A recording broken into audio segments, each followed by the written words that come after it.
Hello student, I hope आप सभी अच्छे होंगे। Today we are discuss about the chapter of chemistry, carbon and its compound. आज हम केमिस्ट्री के बहुत important chapter carbon and its compound के बारे में डिस्कस करेंगे। ये चैप्टर हम पार्ट्स में डिवाइड करके पढ़ेंगे, एक साथ नहीं पढ़ेंगे। छोटे छोटे पार्ट्स में लाइक 15 to 20 मिनट्स की हम वीडियो डेली आपके साथ शेयर करेंगे, जिससे आपको बोरियत ना लगे।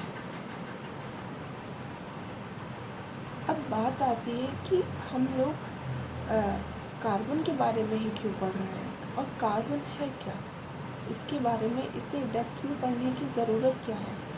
फर्स्ट ऑफ ऑल हम सबसे पहले देखते हैं कि व्हाट इज़ कार्बन।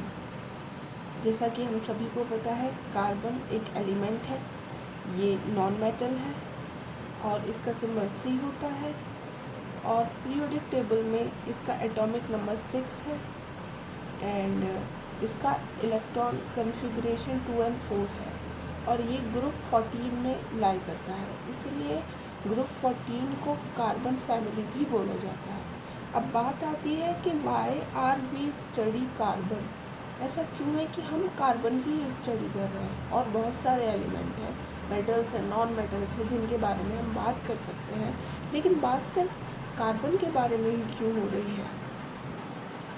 जैसा कि हम सभी को पता है, carbon is an essential element for all life on earth, forming the basis of organic molecules like DNA, protein and sugars. Organism में कार्बन का एक इम्पॉर्टेंट रोल होता है। ऑर्गेनिज्म में plant, animal and micro organism सभी आते हैं। अब ऑर्गेनिज्म से ही बन रहा है ऑर्गेनिक कंपाउंड, इसलिए हम यहाँ कार्बन की स्टडी डीप में कर रहे हैं।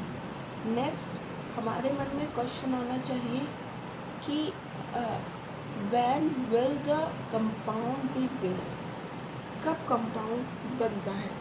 तो जब कार्बन किसी अनदर एटम के साथ बॉन्ड बनाता है, तब कार्बन तब फॉर्मेशन होता है ऑर्गेनिक कंपाउंड का। अब हम लोग बात कर लेते हैं क्लासिफिकेशन ऑफ ऑर्गेनिक कंपाउंड के बारे में कि कैसे इसको क्लासिफाइड किया जाता है, किन बेसिस पे इसको क्लासिफाइड किया जाता है। तो हम यहाँ ऑर्गेनिक कंपाउंड को स्ट्रक्चर बेस्ड इसका क्लासिफिकेशन पढ़ रहे हैं। ये 2 टाइप का होता है, open chain and close chain. यहाँ पहले हम ओपन चेन को डिस्कस कर लेते हैं। ओपन चेन को एसाइक्लिक एलिफेटिक कंपाउंड भी बोला जाता है। ओपन चेन जैसा कि समझ में आ रहा है, जिन कार्बन एटम्स के एंड पॉइंट आपस में नहीं मिल रहे। ये मैंने एग्जांपल यहाँ लिया हुआ है, 5 कार्बन एटम है, ये कोवेलेंट बॉन्ड के थ्रू एक दूसरे से जुड़े हुए हैं, बट इनके ये जो एंड पॉइंट है ये आपस में नहीं जुड़ रहे हैं, इसलिए हम इनको कहेंगे ओपन चेन, एसाइक्लिक या एलिफेटिक कंपाउंड। अब ओपन चेन कंपाउंड 2 टाइप्स में डिवाइड हो रहे हैं, saturated and unsaturated. Saturated and unsaturated को हम जब हाइड्रोकार्बन्स को अच्छे से पढ़ेंगे तो इसको हम पूरे अच्छी तरीके से इसको कवर करेंगे। तो यहाँ हम इस वीडियो में सिर्फ इंट्रोडक्शन के बारे में बात कर रहे हैं, ताकि हमारे माइंड में एक माइंड मैप तैयार हो जाए कि कार्बन क्या है और इसके कंपाउंड क्या है। एरोमेटिक कंपाउंड किसको बोलते हैं, एलिफेटिक किसको बोलते हैं, सैचुरेटेड किसको बोलते हैं और अनसैचुरेटेड किसको बोलते हैं। और इसमें सैचुरेटेड में आप लोग लेंगे एल्केन को।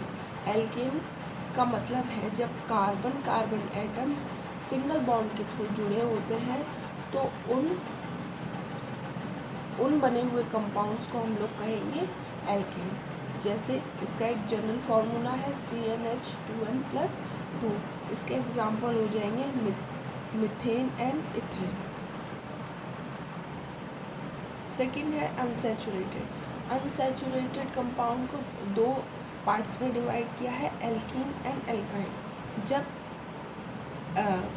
Carbon carbon atom double bond के थ्रू जुड़े हुए होते हैं, तो इससे फॉर्मेशन होता है एल्कीन कंपाउंड्स का। उन कंपाउंड्स को क्या बोला जाएगा? एल्कीन। अब एल्कीन का जो जनरल फार्मूला है वो है CnH2n। एग्जाम्पल इसके हो जाएंगे इथेन, जिसका फॉर्मूला है C2H4। इथेन और ये फॉर्मूला, इसको हम अगली वीडियो में जब हम IUPAC के बारे में पढ़ेंगे तब हम इन सब चीज़ों को डिस्कस करेंगे। नेक्स्ट हम लोग डिस्कस कर रहे हैं एल्काइन।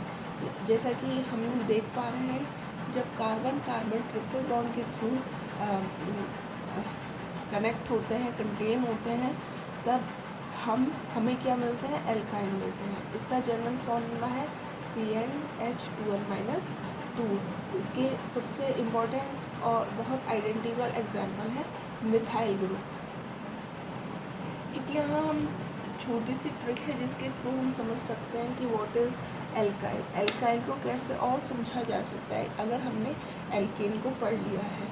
हम ऐसे समझ सकते हैं, हमने एक एल्केन लिया हुआ है, उसमें से हम हाइड्रोजन को रिमूव कर दें तो हमें एल्काइल ग्रुप मिल जाएगा। जैसे इसका एल्केन का जनरल फार्मूला होता है R सिंगल बॉन्ड H। यहाँ हम हाइड्रोजन को हटा रहे हैं तो हमें क्या ये मिल जा रहा है? यहाँ हमें मिल जा रहा है एल्काइल ग्रुप।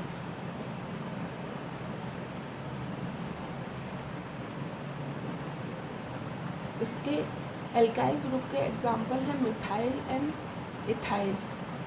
अब हम बात कर रहे हैं क्लोज चेन और साइक्लिक कंपाउंड के बारे में। जैसा कि हमें सुनने से ही समझ में आ रहा है कि साइक्लिक कंपाउंड यानी जो कार्बन की चेन बन रही है,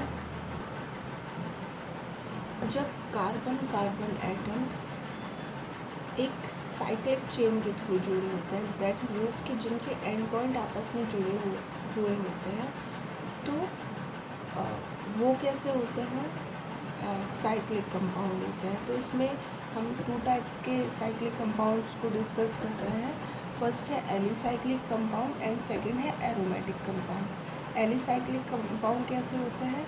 cyclic compound resemble open chain compound. That means यहाँ रिसेंबल से मतलब है सेम से, कि साइक्लिक कंपाउंड कुछ कुछ सेम होते हैं, कुछ कुछ सिमिलैरिटी रखते हैं ओपन चेन कंपाउंड से। जिससे हम यहाँ डिस्कस कर रहे हैं एग्जांपल ब्यूटेन का। ब्यूटेन का फॉर्मूला होता है C4H10।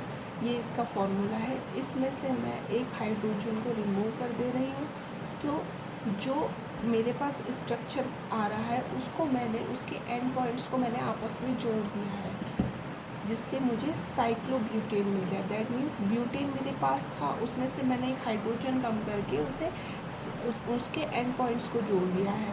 तो ये जो फॉर्मूला, ये जो स्ट्रक्चर निकल कर आएगा, ये साइक्लोब्यूटेन का है। अब नेक्स्ट हम बात कर रहे हैं aromatic compound. What is aromatic compound? यहाँ एरोमा का मतलब होता है स्मेल से। ऐसे कंपाउंड जो जिनकी अपनी एक स्मेल है, उनको एरोमेटिक कंपाउंड कहा जाने लगा। दैट मीन्स कि ऐसे कंपाउंड जिनकी एक जिनमें स्मेल का एक कैरेक्टरिस्टिक है, इस स्मेल के बेस पर ही इन कंपाउंड्स को एरोमेटिक कंपाउंड कहा जाने लगा। अब एक छोटा सा क्वेश्चन मेरा आप लोगों से है कि पेरेंट एरोमेटिक कंपाउंड कौन सा होता है? यहाँ मैं एक छोटा सा क्वेश्चन आपसे पूछ रही हूँ। पेरेंट एरोमेटिक कंपाउंड कौन सा है? जैसा कि आप सभी ने सुना है कि बेंजीन में से एक हाइड्रोजन को रिमूव किया और CH3 को ऐड कर दिया तो क्या बन जाता है? वो टॉलिन बन जाता है। इसी तरह तो ये जो बेंजीन है C6H6, ये जो बेंजीन है, इसी को हम पेरेंट एरोमेटिक कंपाउंड बोलते हैं। बेंजीन का स्ट्रक्चर इस तरीके से बनाया जाता है, ठीक है। इसमें 6 कार्बन होते हैं और 6 ही हाइड्रोजन होते हैं। ये यहाँ पर नीचे थोड़ा सा पेज कम होने की वजह से यहाँ H शो नहीं हो पा रहा है। जितने भी यहाँ कार्बन है सभी पर एक एक हाइड्रोजन लगा हुआ है। तो यहाँ कुछ कार्बन, जैसा कि आप सभी को पता है कि कार्बन 4 कोवैलेंट बॉन्ड बनाता है। तो जैसे यहाँ पर 4 कोवैलेंट बॉन्ड बन गए हैं, इसको हम इस तरह शेयर, यहाँ मैंने आपके साथ बेंजीन का स्ट्रक्चर शेयर किया है। तो ओवरऑल बात यह है कि पेरेंट एरोमेटिक कंपाउंड बेंजीन को बोला जाता है। आज की वीडियो में हम सिर्फ इतना ही रहने देंगे, क्योंकि आज हम सिर्फ इंट्रोडक्शन के बारे में बात कर रहे हैं कि what is carbon and what is its compound. So next video में हम डीप में पढ़ेंगे हाइड्रोकार्बन्स को, सैचुरेटेड एंड अनसैचुरेटेड हाइड्रोकार्बन्स क्या होते हैं, एल्केन, एल्कीन एंड एल्काइन कैसे बनते हैं, क्या इनके नाम होते हैं। आई होप आप सभी को ये वीडियो पसंद आई होगी। Thank you.